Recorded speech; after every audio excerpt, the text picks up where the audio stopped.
el diagnóstico de la conmoción cerebral vamos a utilizar fundamentalmente 3 herramientas. Por un lado vamos a tener el SCAT-5. El SCAT-5 es un test que me ayuda a formarme un mapa mental de la situación neurológica del jugador a partir de una serie de pruebas pues, de memoria, de concentración, de orientación, síntomas, de equilibrio. Es muy importante que todos los jugadores tengan un test SCAT-5 realizado en basal antes de empezar la temporada, fuera de ninguna sospecha de conmoción, fuera de ningún entrenamiento, para saber cómo se encuentra el jugador en estado normal. ¿Por qué? Porque yo voy a tener que comparar los resultados del test cuando yo tenga una sospecha con unos valores normales del jugador. Este test es un test que tiene muchísima variabilidad interpersonal, varía mucho de una persona a otra. Entonces, si un jugador es muy bueno en memoria, pero en situación normal tiene muchos fallos en el equilibrio, si yo luego le hago un test de conmoción y no sé que ese jugador de normal falla mucho en equilibrio, me puede llevar a una conclusión errónea al hacerle yo el test en una sospecha de conmoción. Por eso es muy importante que yo como sanitario de un equipo tenga el SCAT-5 basal realizado a absolutamente todos los jugadores antes de empezar la temporada. Por otro lado vamos a tener los test HIA. Los test HIA son una variación de World Rugby del SCAT-5, con lo cual es muy parecido. Hay 3 HIA, el HIA1, el HIA2 y el HIA3, en función del momento en el que se realizan, ¿vale? El HIA1 se realiza durante el partido, en el momento de la conmoción cerebral. A nivel internacional no se aplica en España esto, se puede sacar al jugador, se le puede evaluar, mientras se le está evaluando otro jugador puede estar en el campo, y cuando se acaba esa evaluación a los 10-12 minutos, este jugador, si está bien, puede volver a entrar y se deshace el cambio, y si está mal, el cambio se hace permanente. Sería como un cambio de sangre, pero en lugar de pararle a la sangre, se le haría este test de la conmoción.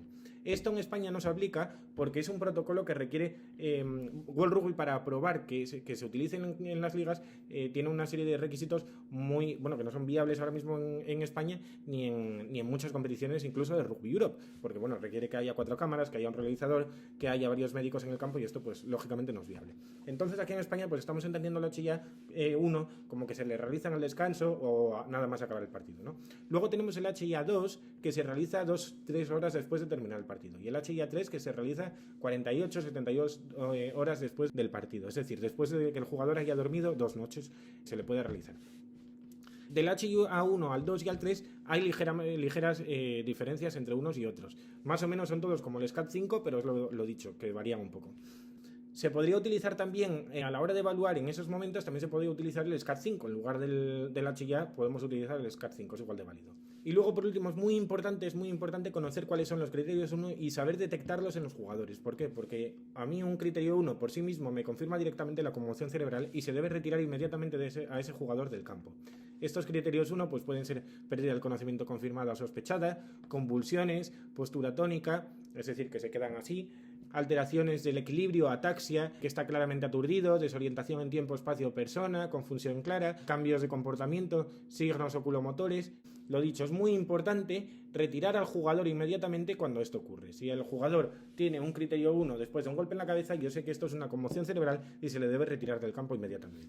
Y también es muy importante conocer cuáles son los criterios número 2, porque si los criterios número 1 son una bandera roja que me confirman directamente la conmoción cerebral, los criterios 2 no son rojas, son una bandera naranja que me hacen sospechar en una conmoción cerebral, y posteriormente tendré que realizarles alguno de los test para confirmar o descartar si es una conmoción cerebral. Más adelante lo simplificamos un poco en un esquema de cómo es el proceso diagnóstico, ¿no? Básicamente son aquellas cosas que me hacen sospechar de una conmoción cerebral, pero sin llegar a ser un criterio 1. Por ejemplo, un impacto en la cabeza con un diagnóstico no evidente, posibles cambios del comportamiento, posible confusión, una lesión potencial de causar una conmoción u otros síntomas, ¿no? Por ejemplo, si yo tengo un jugador que lleva un golpe en la cabeza y se toca mucho la cabeza, o si yo tengo un jugador que lleva un golpe en la cabeza y que queda con una rodilla en el suelo durante un rato sin levantarse, o que le cuesta levantarse y apoya las manos, pues todo eso va a hacer que yo sospeche que el jugador puede tener una conmoción cerebral, y va a hacer que yo le tenga que hacer posteriormente un test para confirmarlo o para descartarlo.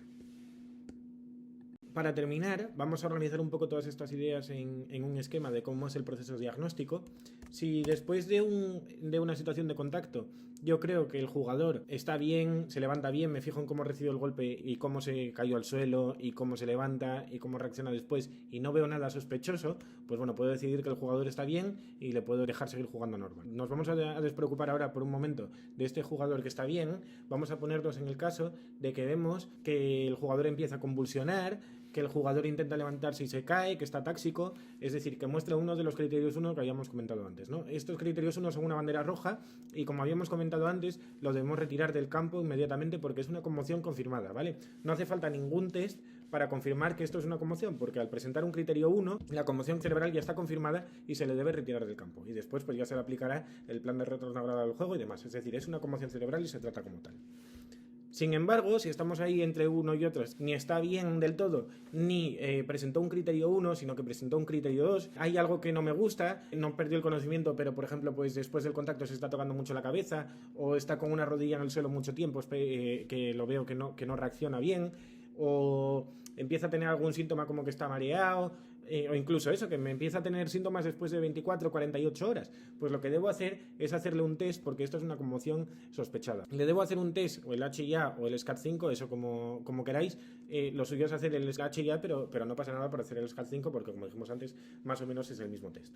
El HIA se lo podemos hacer en el momento del 1, el 2 o el 3, es decir, el 1 justo al acabar el partido en el descanso, el 2 a las 2-3 horas, o el 3 entre 48 y 72 horas después, es decir, después de que duerma 2 noches, le puedo hacer un HIA3 o un SCAT5. Tengo que enfrentar los resultados de este test con los del SCAT5 basal, por eso es tan importante que tengamos los SCAT5 basales de todos los jugadores, como dijimos antes, y en función de su resultado, si el resultado está bien, pues nada, descartamos la conmoción cerebral, el jugador está bien, está sano, y si el resultado es anómalo, si vemos que está mal comparado con los valores de referencia de su SCAT basal, lo debemos tratar como una conmoción cerebral porque se acaba de confirmar la conmoción cerebral y se le debe aplicar pues el plan de retorno gradual al juego, tiene que estar unos días de reposo y demás.